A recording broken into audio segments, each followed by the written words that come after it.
Pas les hommes. Donc, s'il vous plaît, gardez vos... Non. Sinon, je ne sais pas si vous avez remarqué, mais depuis un certain temps, on parle beaucoup d'égalité de sexe. Mais moi, je me pose la question, mais attends, pourquoi depuis là, on n'a pas encore désigné une personne pour prendre des mesures?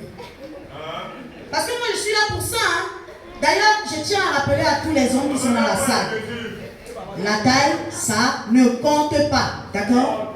Il y a des femmes qui préfèrent des 15 cm, n'est-ce pas? D'autres qui préfèrent des 18 cm, n'est-ce pas? Et puis il y a moi. Moi, c'est 1 mètre. Ouais. J'aime bien quand c'est long. Quand c'est gros. Ouais, tu vois. J'aime quand c'est large. Le miroir. Je parle du miroir. Mais de toutes les façons, je sais que vous les hommes, vous ne connaissez rien à la magie du miroir. Par contre, les femmes, oui. La femme, c'est le seul être sur terre qui est capable de discuter avec un miroir. Miroir, miroir, mon beau miroir. Dis-moi que je suis belle. Tu vois, nous on a besoin de ça, on a besoin de questionner tout le temps le miroir pour savoir si tout est en place. C'est important. C'est pas comme vous les hommes. Mais de toutes les façons, je me dis parfois, mais attends, ça doit être dur de vivre dans un corps d'homme, hein? Pas de make-up, rouge à lèvres, fond de teint, rien pour masquer tes défauts. Tu fais comment, mon frère? Chez les hommes, quand tu es laid, tu es laid. N'est-ce pas, mon frère?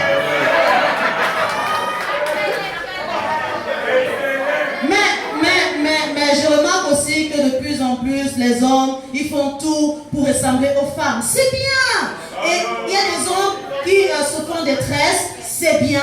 Il y a des gars qui mettent du gloss, c'est bien. Il y en a également qui tombent enceintes. Oui, les femmes, nous allons partir en retraite bientôt. Je le dis parce que ce matin, j'ai lu un article de presse qui a titré « Des maternités pour des hommes trans enceintes ».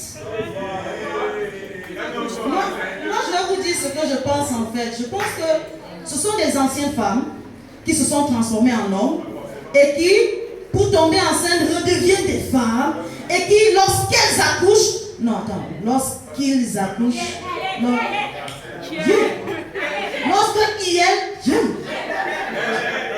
lorsque le spécimen accouche, il redevient homme. Pourquoi vous nous embrouillez comme ça? Non. Mais sinon, hier, moi j'ai attrapé mon cousin avec un test de grossesse à la main. Ouais, j'ai réagi comme vous, maman. N'écris pas trop. J'ai réagi comme toi. Mais quand il a constaté que je le regarde bizarrement, le gars il a fait. Il y a quoi? Genre, ça, moi je lui ai expliqué la situation. Hein. Non, attends. Mais après il m'a dit, non, ce n'est pas ce que tu crois. C'est le test de ma copine. Ok. Il a pissé sur le test. Le gars, il a testé le test et c'est sorti positif. Le gars, il est enceinte. Non, attends, c'est un homme, donc on dit, il est enceint. Ouais. C'est ça, non? Enceint. Voilà. Au départ, on s'est dit que non, c'est peut-être une erreur. Mais après, le gars, il a commencé à manifester les mêmes symptômes qu'une femme enceinte. Il a les clés qui enflent. De temps en temps, il a la nausée, il crache partout. Choqué, maman, comme tu dis, choqué. Après, tu le vois, il a les boutons partout sur le visage, comme le masque de grossesse. Mais ça, c'est rien. Moi, ce qui m'a tué, c'est quand j'ai vu mon cousin en train de mâcher le kaolin. J'ai dit, non, c'est pas possible. On part à l'hôpital. On arrive à l'hôpital, on fait l'échographie. Déclare que mon cousin, il attend des jumeaux.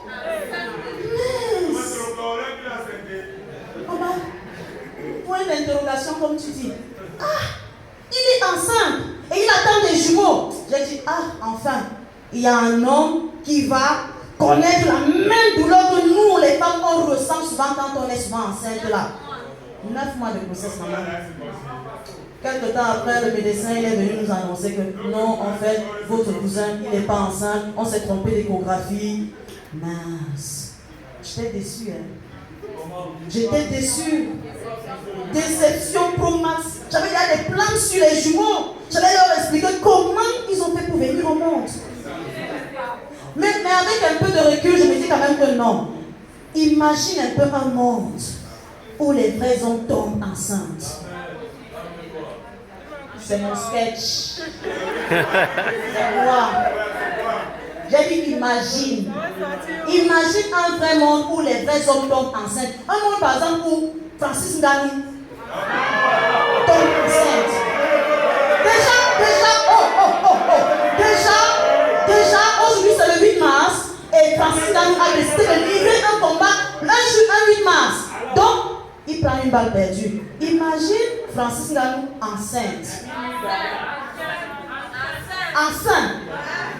Maintenant, quand je le dis comme ça, je me dis, vous pensez à la même chose que moi. Qui peut oser enceinter Ngannou? Qui peut avoir ce courage-là? Et déjà, comment ça se passe? Ça se passe comment? Est-ce qu'il a été enceinté pendant un viol ou pendant un combat? Je m'interroge.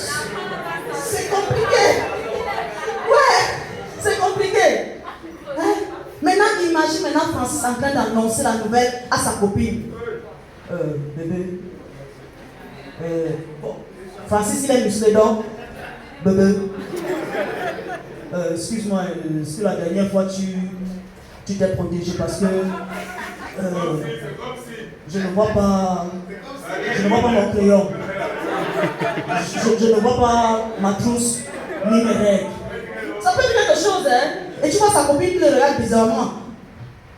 Ngannou, j'ai dit, hein? Tu es enceinte? Ouais, tu es enceinte? Parce que si tu es enceinte, je ne suis pas sûre que c'est moi l'auteur de cette grossesse. Ça peut être quelque chose, hein? Que les mêmes histoires que nous on dit souvent quand on est enceinte, ça se répercute chez les hommes. Maintenant, imagine Ngannou le jour de l'accouchement, à l'hôpital. Pas encore là-bas. Imagine-le à l'hôpital. Dans sa jolie robe rose. Il est là. Il caresse son ventre. Et quand les contractions arrivent, le gars engage. Joséphine, tu es une méchante. Regarde ce que tu m'as fait.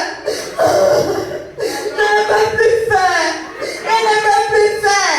Mais ça peut être quelque chose.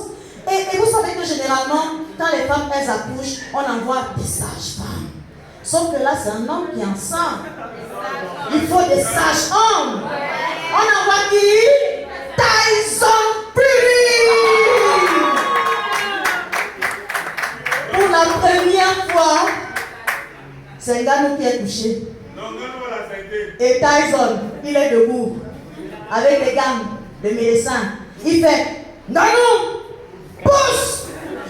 Docteur, ça va sortir par où? Tyson regarde encore bien la femme, il dit mince. Je vais t'aider. Il commence à boxer. Il boxe Ngannou. Pouf, pouf, pouf, pouf. Et là, on constate que sur le banc de Ngannou, il y a des vagues. Des vagues, c'est le bébé qui bouge.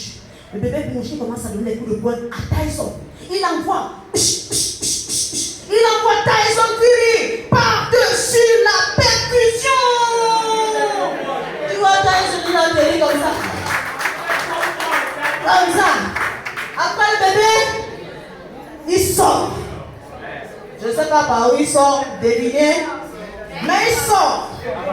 Le bébé, il sort avec des gants de boxe et une ceinture de champion. Il fait. Bon, et ça que vous n'avez rien compris, ça veut dire que ça, c'est pour mon papa.